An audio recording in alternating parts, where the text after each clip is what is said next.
Sure. Here's a 500-word educational and respectful story based on the topic.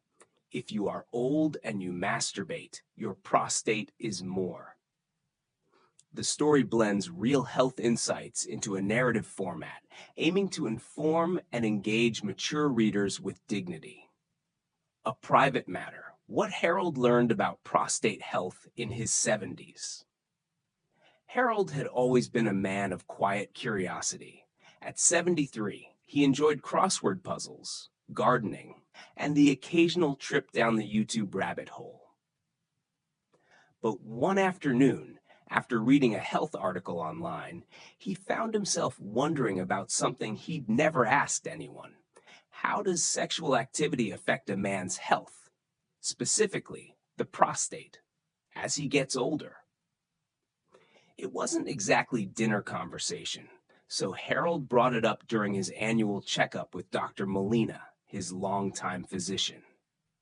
After a quick glance around to make sure the room was private, he asked, "Doc, is it true that staying active helps the prostate?"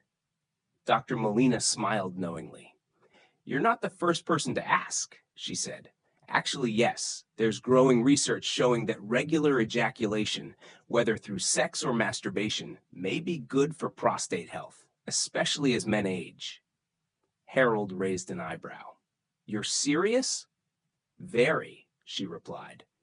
"Some studies suggest that men who ejaculate more frequently, say 21 times a month or more, have a lower risk of developing prostate cancer. It helps keep the prostate gland functioning and may reduce the buildup of fluids that could otherwise lead to inflammation or other issues." Harold chuckled. "So, the old plumbing needs flushing now and then?"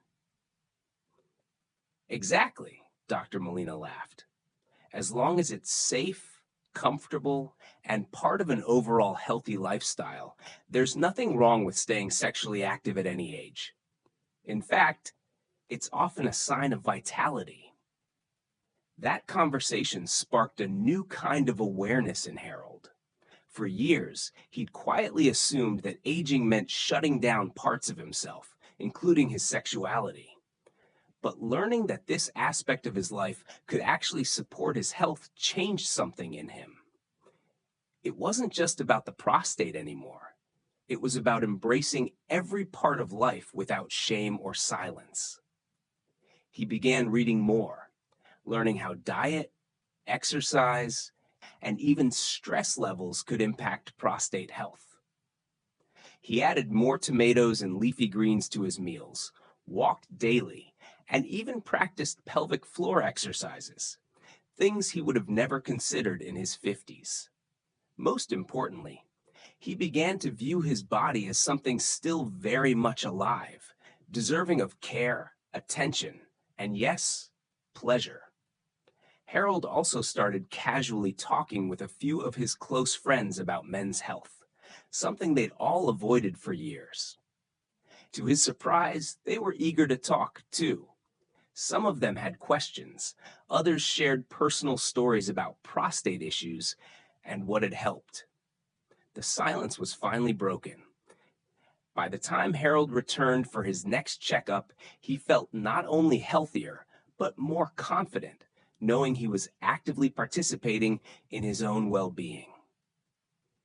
"Keep doing what you're doing," Dr. Molina said. "You're proof that it's never too late to take care of yourself, from head to toe." And with a wink, Harold replied, "Even the parts we don't usually talk about." Let me know if you'd like to turn part of this story into a voiceover. Absolutely. Here's a 500-word continuation of Harold's story, focusing on how his mindset shift around prostate health and aging impacts his lifestyle, relationships, and sense of self. In the weeks that followed his visit to Dr. Molina, Harold found himself thinking a lot about how much aging was wrapped up in silence. Not just silence about health issues, but about desire, body changes, and emotional needs too. Society often acted like seniors were supposed to turn invisible after a certain age, as if passions and pleasures expired like milk. But Harold was feeling more connected to himself than he had in years. Not only was he more physically aware, but he also noticed a growing sense of confidence, a quiet pride in being proactive with his health. With this new perspective, Harold started paying more attention to the conversations happening around him at the senior center. He realized how many men avoided talking about their health beyond joking about blood pressure or forgetting their glasses. So one afternoon, during a men's discussion group that usually centered around sports and politics, Harold cleared his throat and brought up a topic no one expected: prostate health. "Fellas," he began, half smiling, "I just learned that regular ejaculation might actually help reduce the risk of prostate cancer. Can you believe that?" There was a pause. Then someone chuckled. Another mumbled, "Really?" And just like that, the awkward tension broke. The group launched into a surprisingly honest and respectful conversation about prostate exams, urinary issues, intimacy challenges, and yes, masturbation. One man shared his experience with an enlarged prostate. Another admitted he'd stopped being sexually active years ago and wondered if that was affecting his health. By the end, they all agreed. It felt good to talk about it.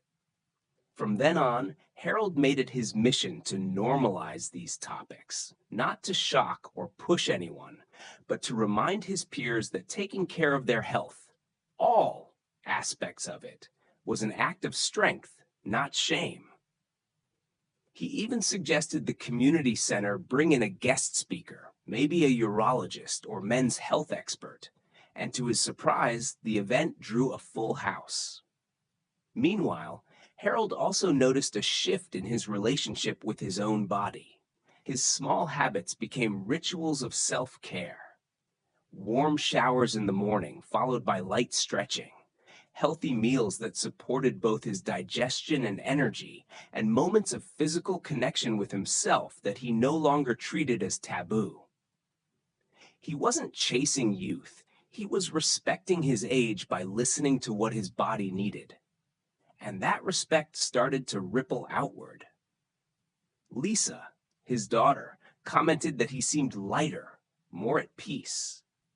His neighbors saw him outside more, smiling as he tended to the yard or waved from his porch.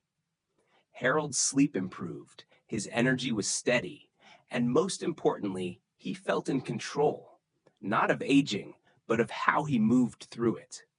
He no longer saw his sexuality or his prostate health as something to avoid or whisper about.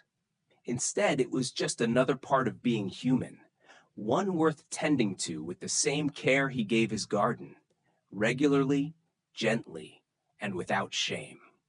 Let me know if you'd like to convert a piece of this into audio. I've got some great voice options for it. Of course.